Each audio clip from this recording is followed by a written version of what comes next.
और पुण्यात्माओं, आज इस विश्व में कोई गुरु नहीं है इस दास के अतिरिक्त। सतगुरु की तो बहुत दूर की बातें हैं, वो गुरु भी नहीं है।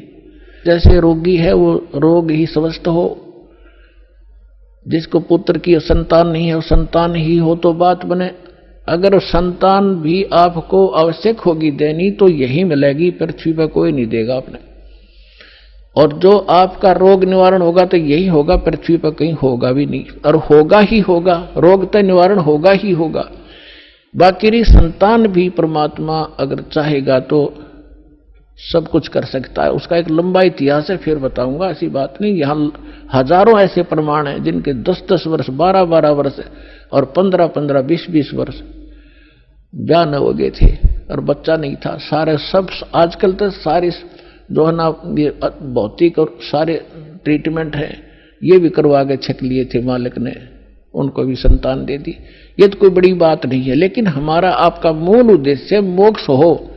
अब क्या बताते हैं, ये हरे राम राम राम हरे हरे, श्री कृष्ण कृष्ण हरे हरे, राधे श्याम सीताराम, राधे राधे श्याम राधे, ओम नमः शिवाय, ओम भगवते वासुदेव नमः।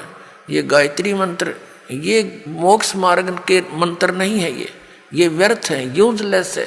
गीता जी अध्याय नंबर 16 के श्लोक नंबर 23 और 24 में स्पष्ट किया कि जो शास्त्र विधि को त्याग कर मनमाना आचरण करते हैं, मनमानी पूजाएं जाप करते हैं, उनको न तो सुख होगा, ना कोई गति होगी, ना उनकी कोई उनको सिद्धि प्राप्त होगी, अर्थात यूजलेस।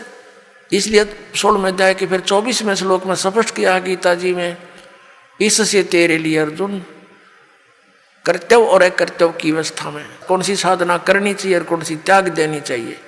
सदग्रंथों को आधार मानना, किसी के लोक वेद पर आधारित मत होना। तो श्रीमद् भगवत गीता हमारा आधार है भक्ति का, पवित्र वेद हमारा आधार है भक्ति का, साधना का। लेकिन पुराण हमारे सहयोगी हैं अध्यात्म ज्ञान को समझने के लिए।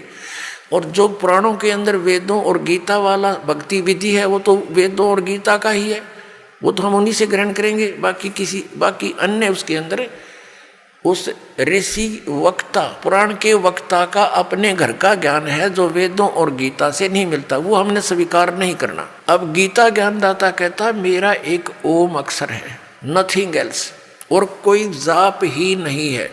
इसके अतिरिक्त कोई मंत्र जाप करता है वो अपने डले ढो रहा है, वो कंकर पत्थर इकट्ठे कर रहा है, लाल नहीं है।